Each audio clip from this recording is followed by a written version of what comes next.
So welcome everyone. Today we are going to be talking about family violence. And family violence is a topic that is, one we don't really bring to the fore, but one that impacts on every one of us in some way or another. And so today I have with us Akuch.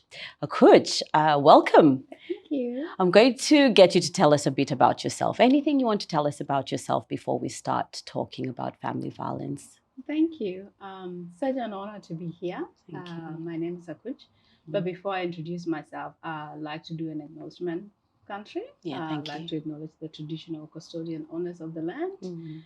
I'd like to acknowledge their ancestors, past, present, and emerging. I also like to acknowledge our elders from the African community. So we do believe that elders are the wisdom of the community. And I like to acknowledge the indigenous people for welcoming me as a former refugee onto their land. Um, so my name is Akuch, as you said in the beginning. I am a graduate researcher. I work in the field of family violence. I'm also a writer, an author. I'm a daughter, a sister, an auntie, and a friend. Yeah, brilliant.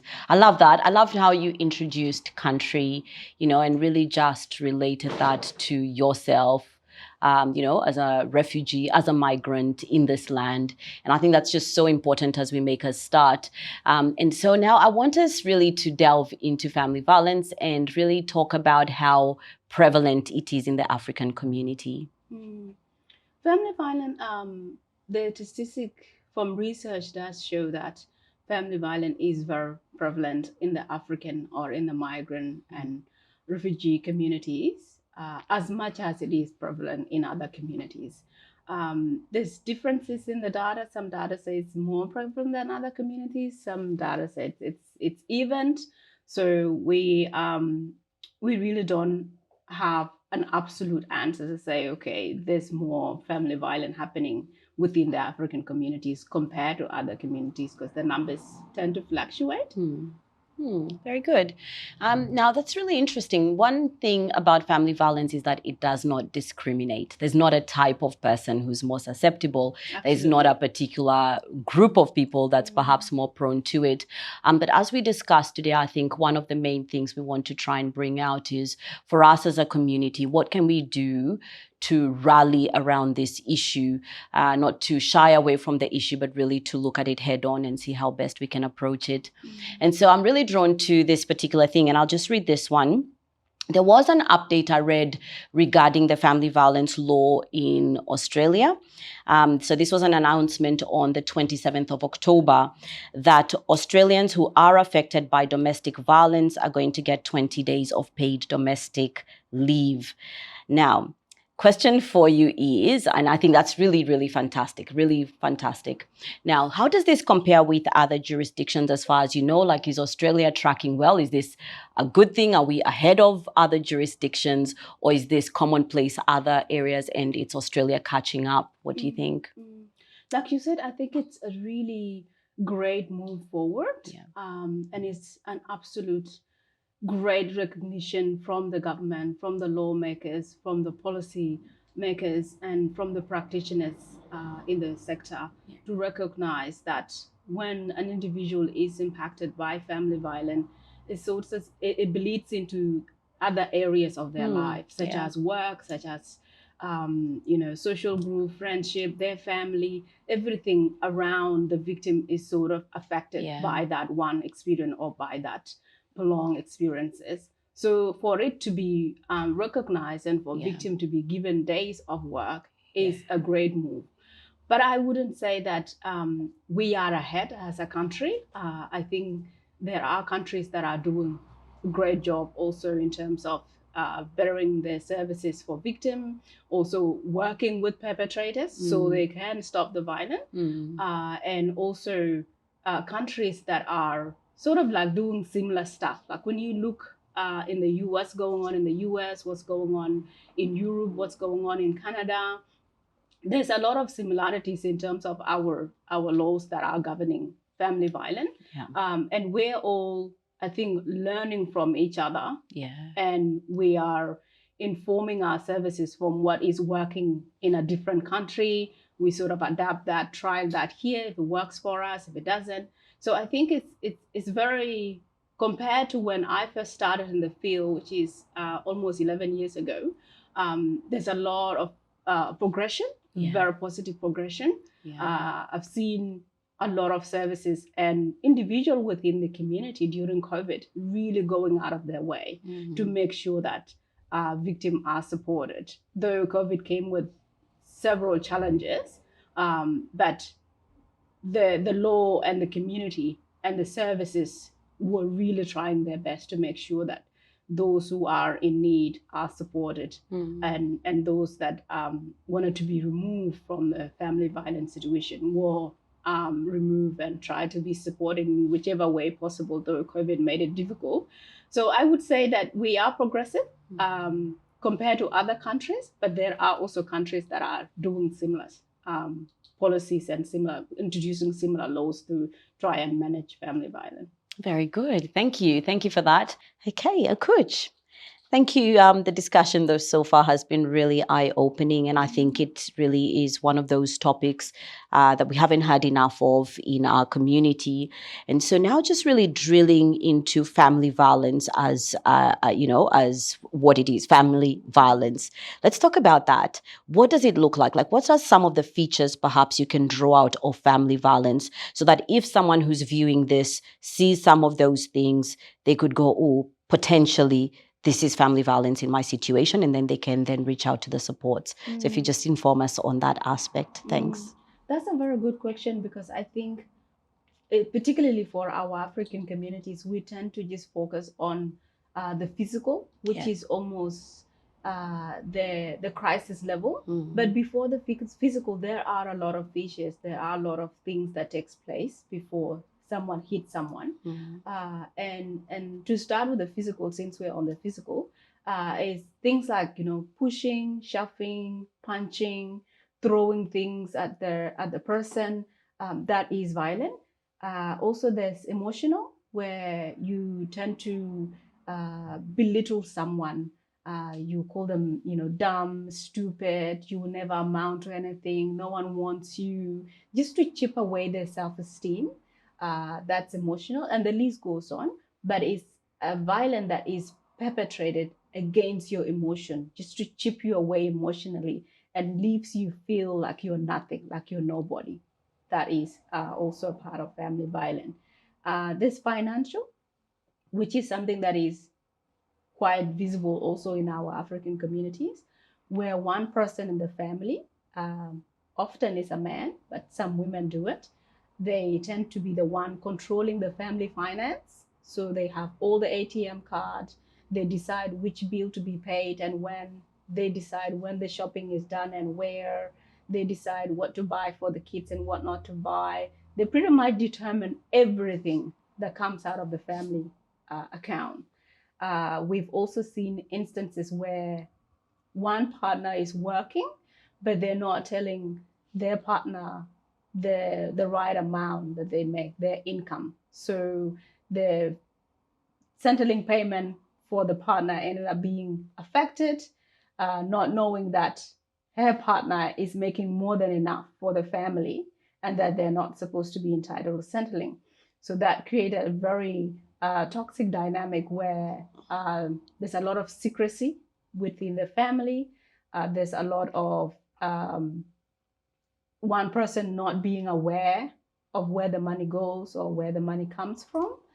And I think also recently, as technology developed, there's also technological perpetrated violence, whereby someone is, writing comment via social media or going on live, Facebook Live, and really abusing another person using live videos or sending messages, or even by their phone messages, where you send messages that are quite abusive to the person.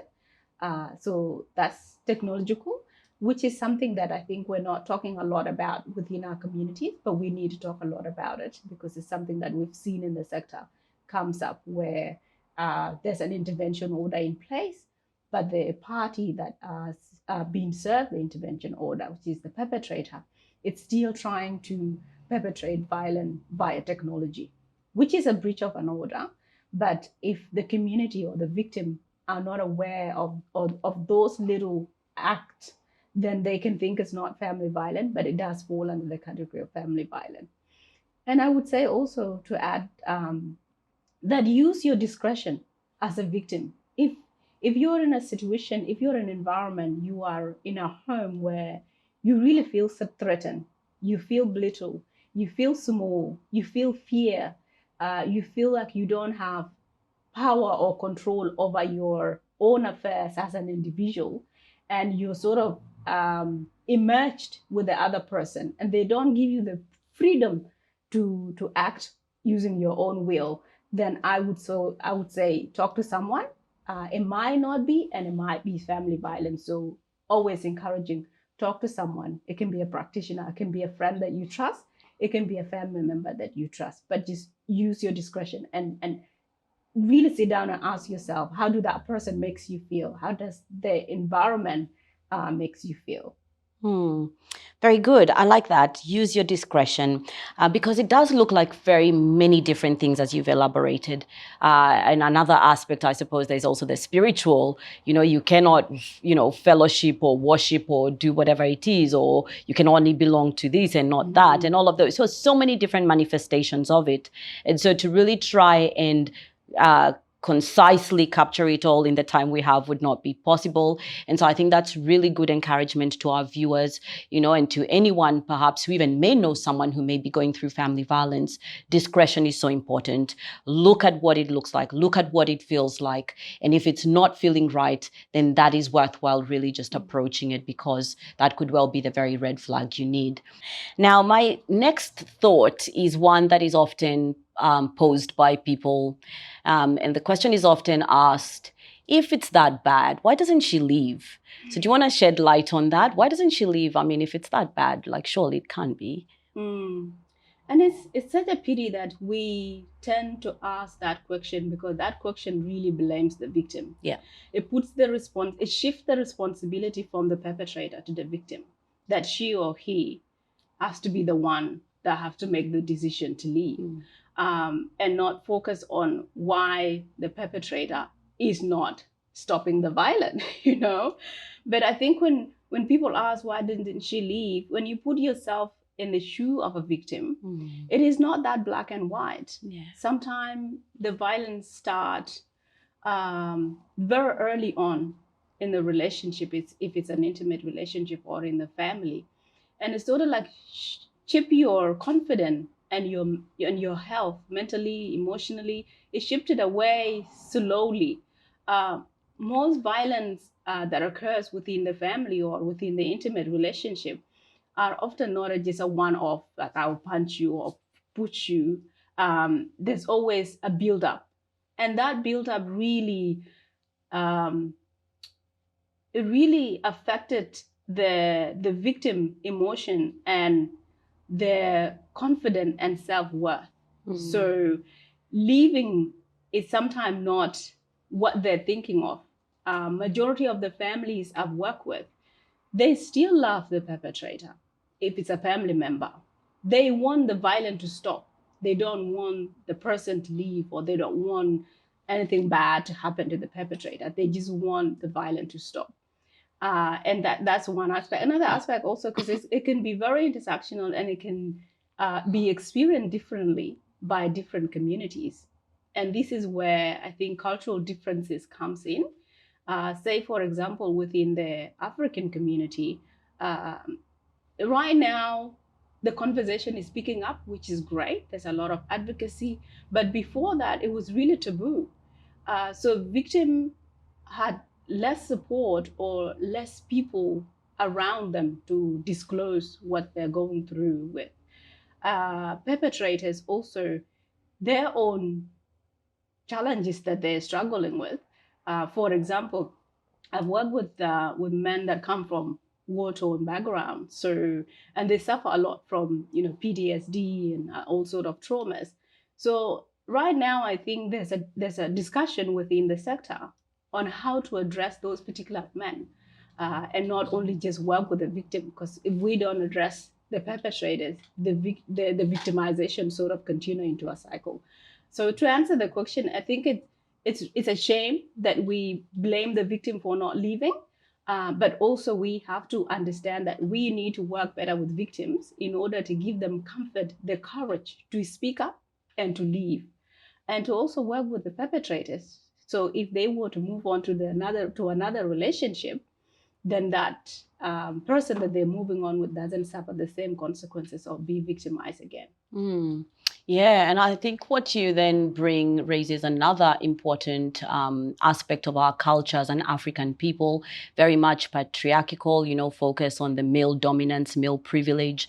And so based on that, I really feel there's a place for our leaders, African leaders. And when I talk about leaders, I'm talking, they come in different forms, but the leadership within our community as an African people taking a stand. And so my question for you then is, what can our leaders within the community, both male and female, do to address this issue of family violence?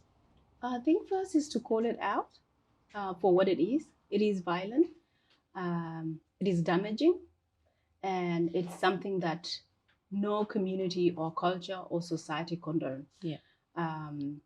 It might be more talked about or prevalent in one community than other, but no one in the world that says I enjoy being victimized or victimizing others.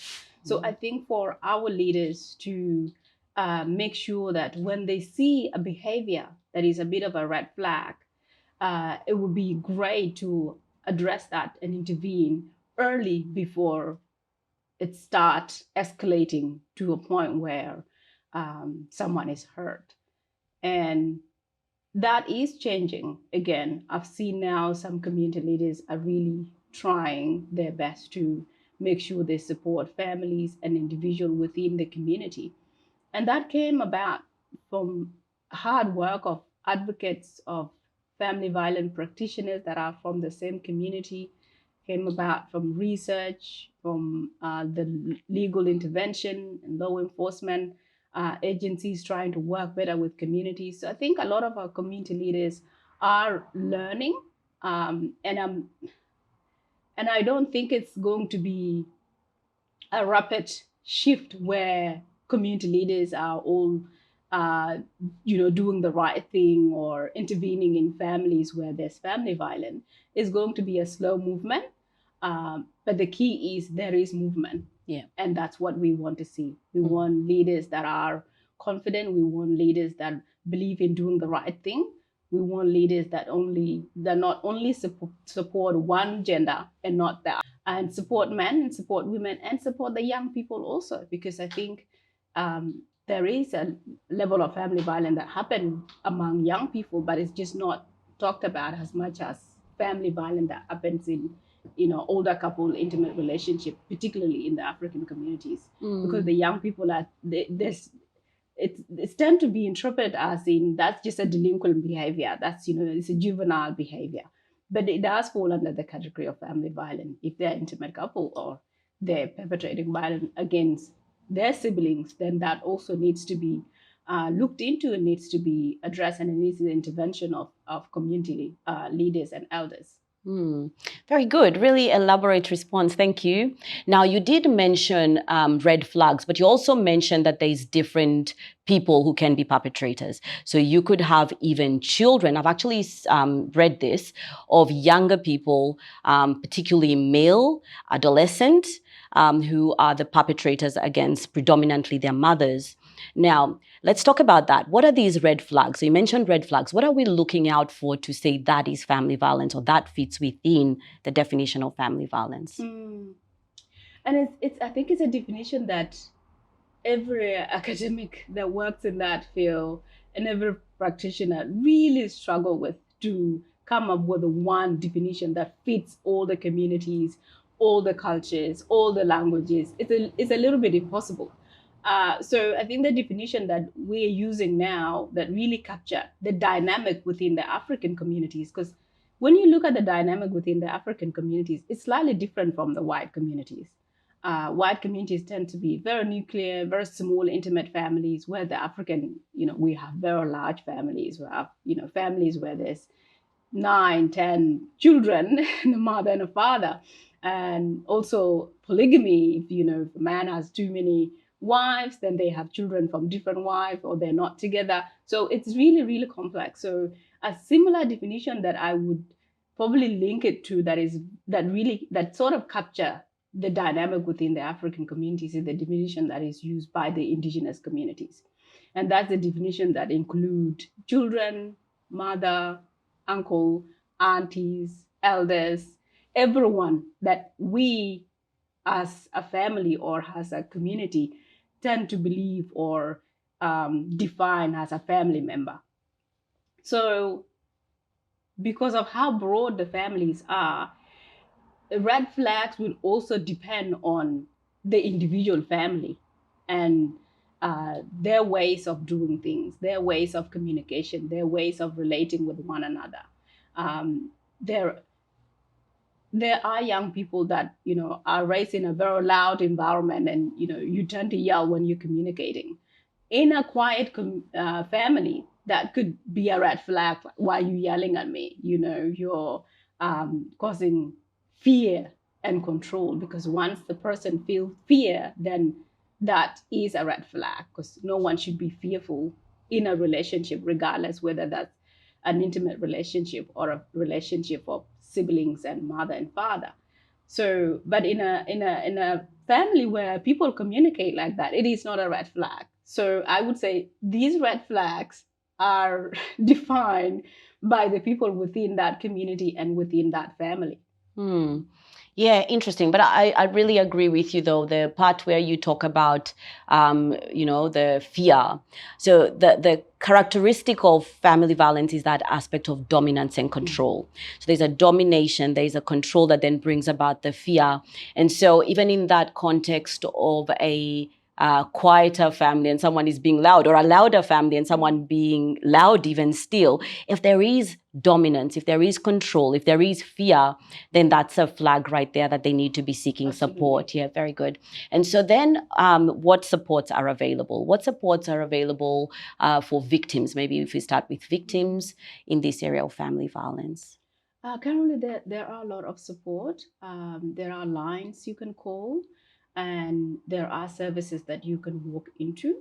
And also, GPs now, I think they made mandatory to report if a patient comes in and they're showing signs of family violence, or they disclose family violence, then you are obliged to report it. Also, social workers can report. I think anyone that work with the community nowadays, currently, there's a sense of encouragement, and in some sectors, obligation to report when you see family violence, or when you suspect family violence, even if the victim does not explicitly disclose it. If you see the sign, then you can send help.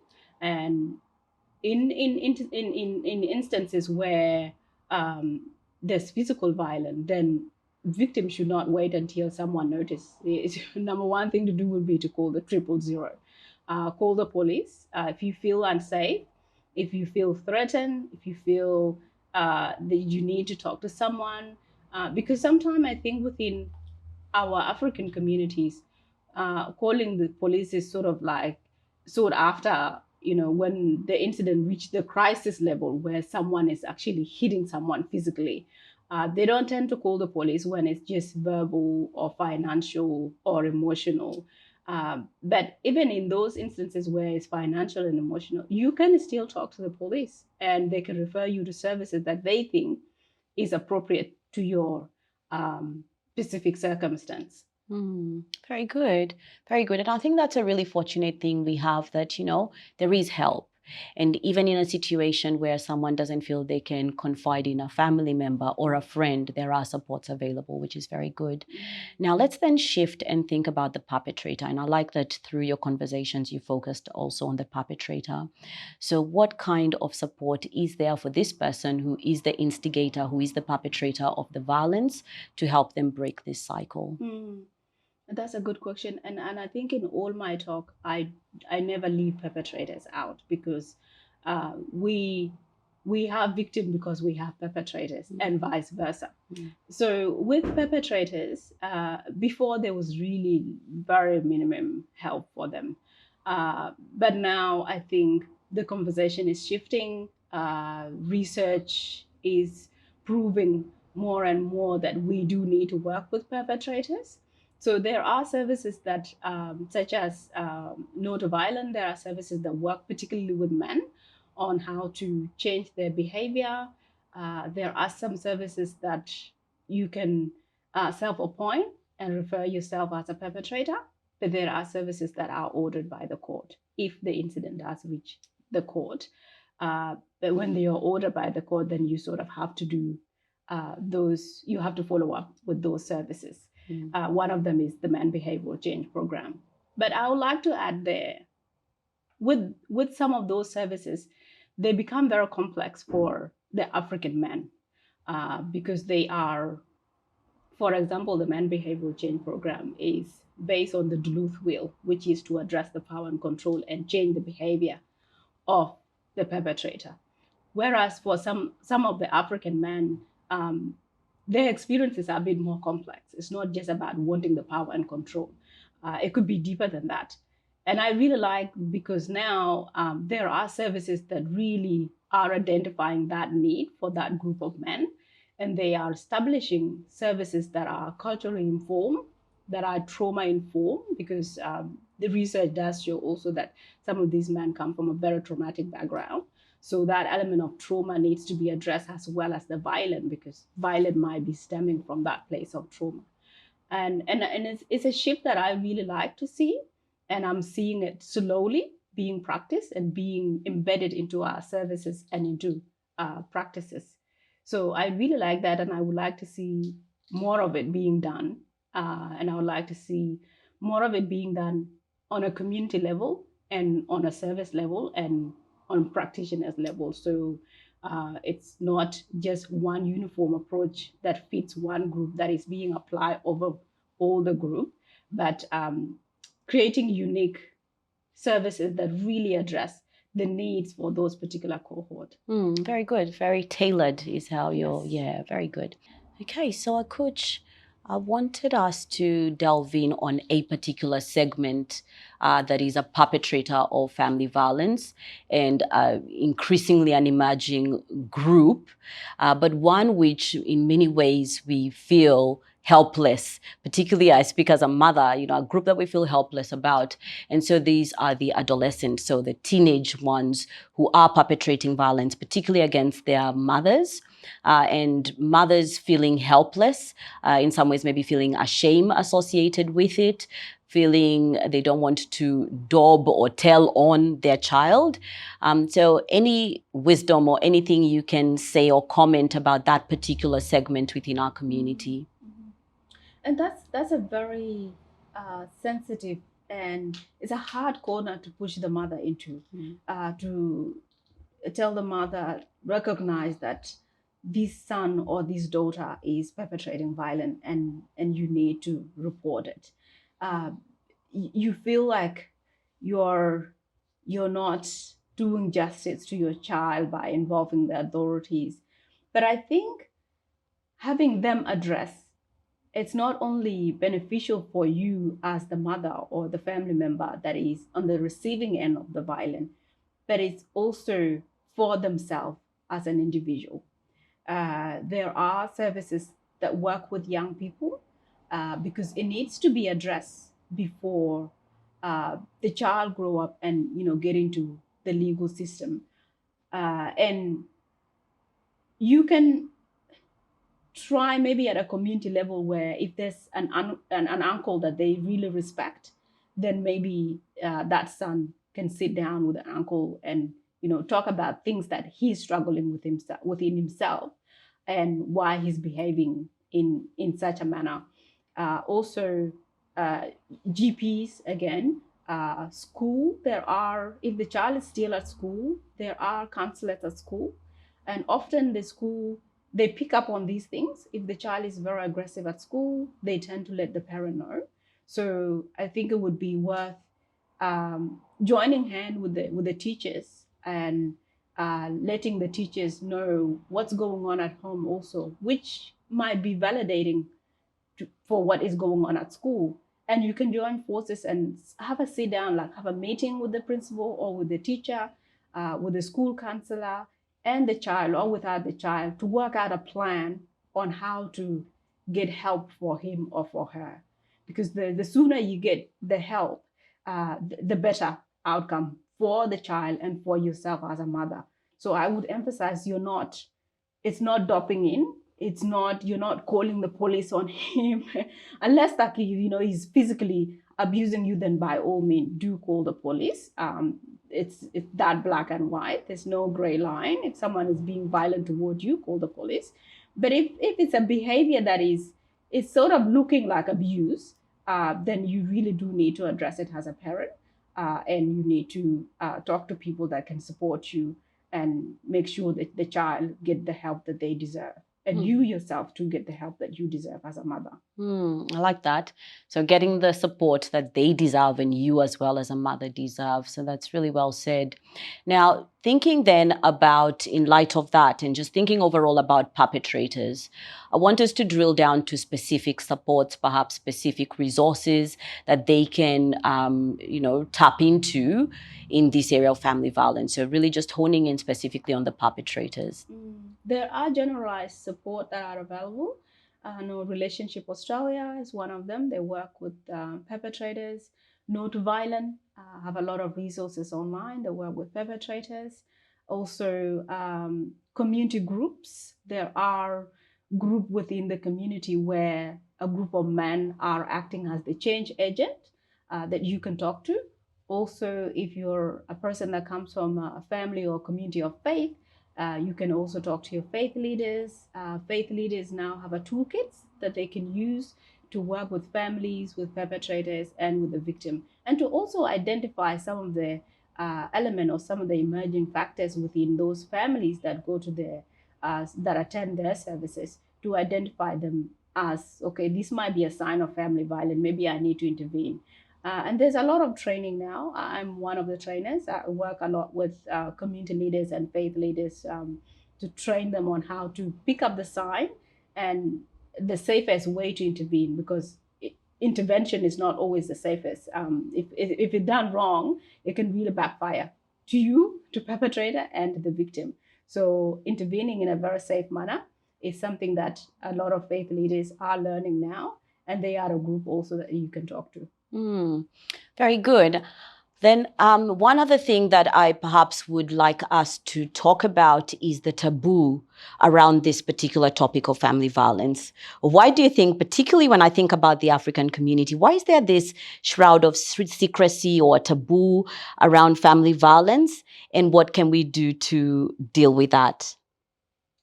I think family violence, a topic that is as sensitive as family violence, uh, was taboo in almost every community until change comes, and change takes time. So when we come from Africa, for example, the African communities, it's it's sort of taboo because at home it's not something that is handled by the state or the government. It's something that is handled within the family, and that is to, one, preserve the family name, preserve the family reputation, preserve the family secrets, and making sure that whatever problems the family are experiencing are contained within the family. Don't let the neighbor hear what's going on. But that's not to say that there wasn't an intervention. There was an intervention where elders that are respected within the community will attend to that family that is experiencing family violence, and they sit down and hear both sides of the story, the perpetrator and the victim, and they will try to come up with ways to resolve it. If it's not resolved at that level, then it moves to the ankles that are a bit further within the lineage, and until it reaches the customary law court, which is the bench court, or the family of the victim intervene and they remove the victim. So there were ways to address it, but now in Australia, it's very different. Like, it's family violence is now governed by the state, by the government. There are laws, there are regulations. So I think as a community, we are struggling a little bit to marry the two, the customary practices aspect and the Australian Western legal aspect, to actually make them work together. But they can work together. They can work together in a sense that if, as a victim, you call upon the elders or your uh, parents to come and mediate the issue that is going on within the family. If you do that and it doesn't work, then you can involve the authorities. Or if you want to go straight to the authorities, you can do that. So both societies or both practices can work, but it just comes down to what is the safest for the individual experiencing violence at that time. Very well said. Very well said. It doesn't have to be one or the other. We can actually have these two working quite well together. Now, around family violence, for those who are now interested, having this conversation, maybe there's those who are thinking, oh, that's a really fascinating area, perhaps an area they're passionate about, and maybe hadn't stopped to think that there is a career path in the family violence space. So I'll ask this twofold. One is perhaps your journey into family violence, and then can I then ask what recommendations perhaps would you give to someone who wants to work in this area? My journey starts 11, 12 years ago. I was still a student doing my bachelor's of legal studies, and I was working within the community as an interpreter. So, as I would interpret for the community and community groups, I sort of got a contract with different courts to do the interpreting there. And majority, I would say 80% of my cases there were family violence. And coming from a very violent informed background myself, I've always wanted a career where I'm working or helping those who are experiencing some sort of injustice and to rectify that. So after my bachelor's, I was just drawn into family violence, and I think because I've already built relationship and connection with lawyers and judges and practitioners during the interpreting period, it was a bit simpler for me to get employment in the sector. And after that, I continue working and I continue studying. I ended up doing a master's in criminology. I did a master's by research, second master's, I know, crazy, where I looked at the role of masculinity within the family violence, the African communities, and now doing a PhD on family violence. My whole life has just been family violence. So it's a job that it's challenging, but you go home with a sense of fulfillment. You're contributing to the bigger need of our society, which is justice and equity, and for people to feel safe in their relationship, in their home, and in their community. I've always say I want to see family violence free community, family violence free society, and family violence free families. And that's what I'm working toward. And there are people in the field that are quite passionate as myself. And we always encourage the next generation or those who are in school now, please join us, because um, it's a big battle and we need a lot of soldiers in the front to fight it. I think different courses can get you into it. I know criminal justice course, criminology, even law. If you don't want to practice, you can sort of branch off to social justice, such as family violence. There are particular courses also you can do a diploma, family violence practice. So there are areas and there are courses that you can do to enter the field. And there are people who change careers at a very later age, where they come from engineering to now family violence. So it's not impossible to get in. It's quite easy to get in, but you just have to have the heart for working with people and working in very complex situations. Now, closing remarks. I'm interested in just anything perhaps you would have wanted to say or have thought in the time that you've been sharing with us that hasn't perhaps been captured within the essence of the questions I've posed. Anything at all you want to leave our viewers with, a thought, maybe anything. It's an open, but anything at all. Thank you. Thank you so much. It's been a brilliant interview. I really enjoyed it. But I think I would really like to emphasize that within the community, we really need to stay aware. We need to stay connected, and we need to stay aware not only within the community and what services are available, but also the changes in legislation and in act. We need to educate ourselves. I know that shouldn't be on a victim, but self-awareness, it's really key, because when you have awareness, you can sort of sought after help faster compared to if you don't.